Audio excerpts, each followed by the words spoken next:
Welcome back to Cognitive Psychology 120A.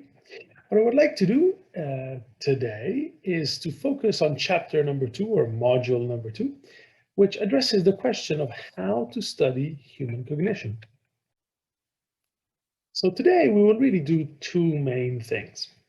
First, we will focus on one of the deepest problems in the study of the human mind, which is the mind-body problem. And in here we will see different views and different takes on this problem. Then I would like to do a very brief historical look back at various approaches that have been used in the past to study the human mind. And the reason is not to get into a detailed discussion of these approaches.